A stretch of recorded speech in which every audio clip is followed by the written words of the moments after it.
Hello there.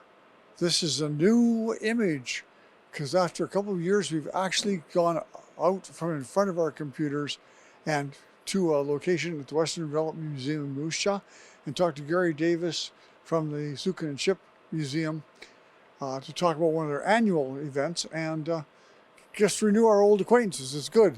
Yes. So good to see you, Garry. You too, Lyle. Yeah. Now, Garry is the secretary Yes. of the museum. And they have every spring they have an event which is called the Moose Jaw Antique and Collectibles and Swap Meet, where people get together and talk about and display the wares that they've accumulated over the year. Accumulate is a good word, isn't it? That's a good word, yes. So Garry, tell me how this has evolved, because it used to be a swap meet, but that kind of got restrictive. Well, about 40 years ago, we started with, the whole museum was started by the Antique Car Club. And so we had a swap meet of mainly car parts, which developed into a swap meet and a hobby show. And over the years, the hobbies grew and developed more into antiques, collectibles. And so we rebranded the show as an Antiques and Collectibles show. And it's been a real success ever since. Oh, yeah, because when you say swap meet, it's just in car guys. Right, and we still have some of that. Yeah. Well, yeah. We still have that as well, but a lot of other antiques and collectibles as well. And you've got people from all over Western Canada show up at this show now. As far away as Victoria. One of the vendors comes from Victoria. He's over 80 now. He's planning to come back again this year. Big selection of dinky toys and Meccano sets. Yeah. Well, I know I sent Eric around a little earlier to take some pictures of some of the small toys that are here at the museum. But there are some very unique people coming to the show. Yes, we have a wide variety of almost anything you can think of that's collectible. Coins, stamps, antiques of all kinds, lots of toys. Yeah? And yes. Well, you used to like, is it dinky toys? Yes, I have a few. Yes. No, I wasn't smart enough just to stick to dinky toys. I like them all, from Tonka toys down to Matchbox. I've got a collection of everything. So yeah, it's getting a little crazy. Yeah, and just recently you were off to Lethbridge with your son looking at stuff. Yes, the big swap meet in Lethbridge 2 weeks ago. So we went out there and snooped around and. You come home with some gems? Oh, just a couple, but I try to show more restraint. Trying is a good thing. Yes. So, and of course, let's talk to some of the people who are going to be here. Some of the people wouldn't normally expect to see. We have a lot of local vendors that I think a lot of people don't realize are here, and as well as the out of province and out of city vendors. Almost anything that you like in antiques and collectibles, sports cards, records, you name it, we have it there. So you got everything. Do you have 78s and 33s and 45s? Whatever they bring. Really? And people bring a variety of everything. Yeah.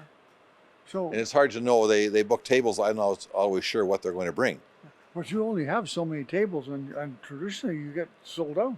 Traditionally, we were selling out within 10 days to 2 weeks of sending out the applications. This year is different because it's been 4 years since we had a show, 3 years since we had to cancel the last show 1 week before when the province shut down due to COVID.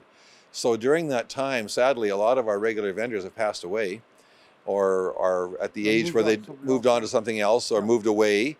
And so we have openings still for tables at this point. So.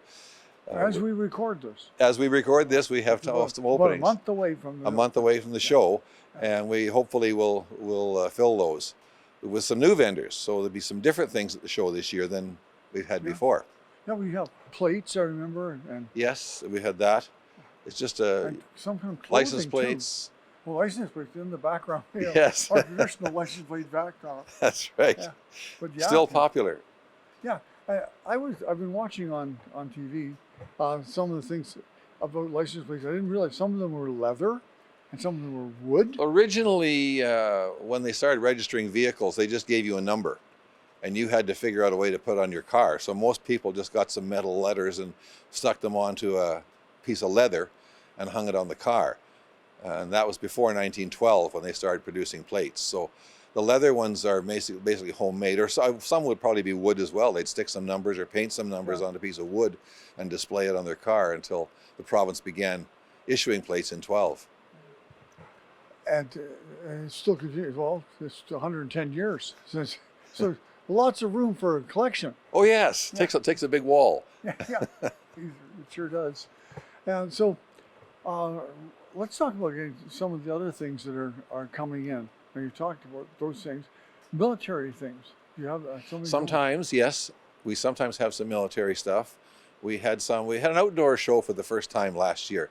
Last summer we had a flea market at the museum in June, an outdoor one-day flea market, and there was some military stuff there. So hopefully those vendors might come back to this one. Well, yeah, get them inside where it's warm. Attracts a little different kind of. Not sunburn. That's right. It was a little sunny that day. Oh, it was. It was a good day, really. But it being out there all day, certainly. Yeah, very good. So, the Sukin and Ship, you started as an antique car club, as you said, and that's over 50 years now. Yes, the museum was. We built the original museum building in 1969, and it just grew from there. We never had any inclination it would become what it is. No, and a lot of people in the Saskatchewan community. Some of their museums are closing because of lack of people to support it. And they say, "Well, let's take it to Moose Jaw." And you've been getting a veritable cornucopia of things. Yes, a few museums have closed, and they think of us, thankfully, and we've been able to accumulate a lot of things that have come from other places that they just didn't know what to do with. But our problem is space. Yeah. We've got Saskatchewan space. You don't have enough. Indoor space, yeah, something under a roof. Yes, so we have a lot of buildings out there, about 50 buildings, and several big display buildings. We have, I think I counted last year, we got about 80 cars and trucks inside buildings, and over 160 tractors and pieces of equipment that are inside the buildings. So it's a huge collection. Oh, it certainly is, man. It's a joy every time you go there because it's always something new. Yes, there's something. It's old. That's right. There's new things coming online every year. And the International Harvester stepped up big time. Yes. In fact, the International Harvester Club, the Chapter 38 Club, is having their meet here this year in July. I think it's the 7th, 8th weekend of July, I believe. And there'll be a huge collection of antique International Harvester stuff.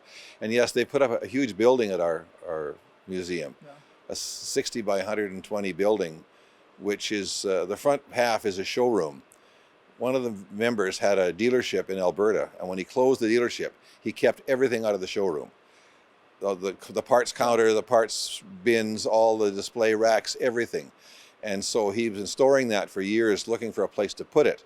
And now we have it. So the front, I think, 30 or 40 feet of that building is like you're walking into a 1950s International Harvester showroom. With a tractor and a travelette, the 4-door pickup. Well, the first club crew cab kind of pickup was International in '57, and we have one of those on display in there. Yeah, and if the word corn binder means anything to you, then you'll enjoy this display. You'll enjoy very much. Yes, exactly. If you're going corn binder, it's an inside thing. Yeah, it's an International Harvester joke. Yeah, that's right. Yeah.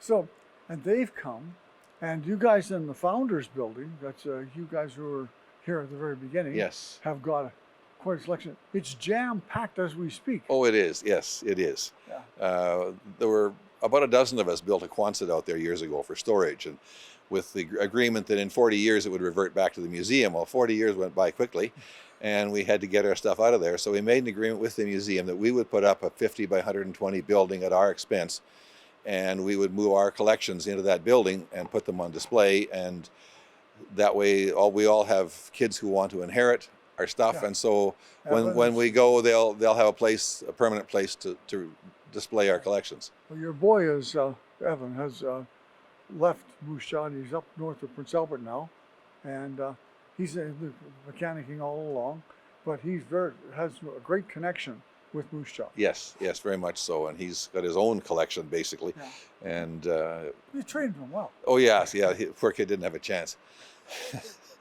But yes, the building is I think it's a tribute to the founders of the museum, and that's how we built it, to a place to put cars, and that's what this building is.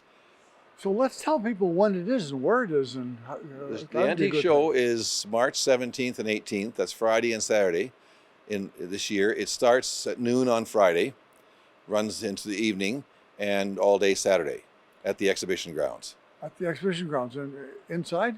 Inside in the display buildings at the exhibition grounds. Admission is $6, so it's a cheap way to go and have an enjoyable day looking at a lot of old stuff. Yeah, well, it's like coming to the Western Valley Museum, but with a moose jaw twist to it.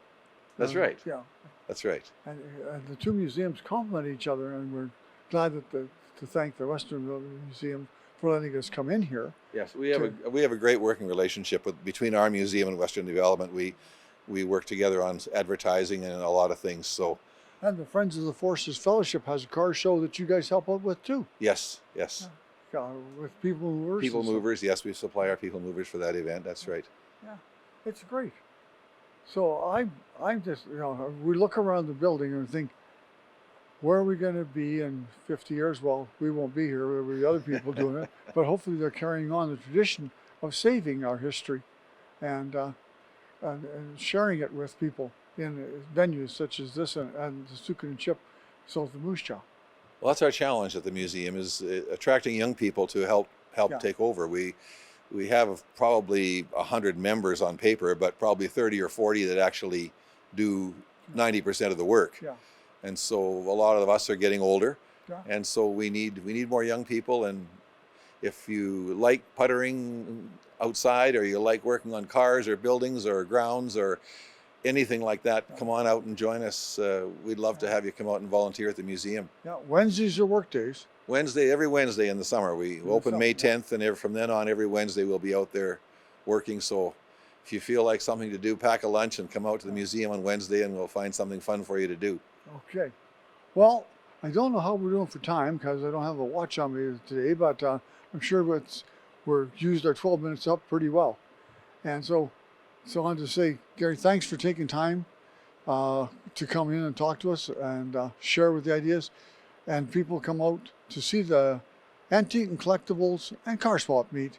It's going to take place March 17th, 18th. Right at Exhibition Grounds. That's so right. $6. Check us out on our website at sukinandshipmuseum.ca. Okay, thank you. All right, and we'll look forward to seeing you again soon on Moose Jaw this week.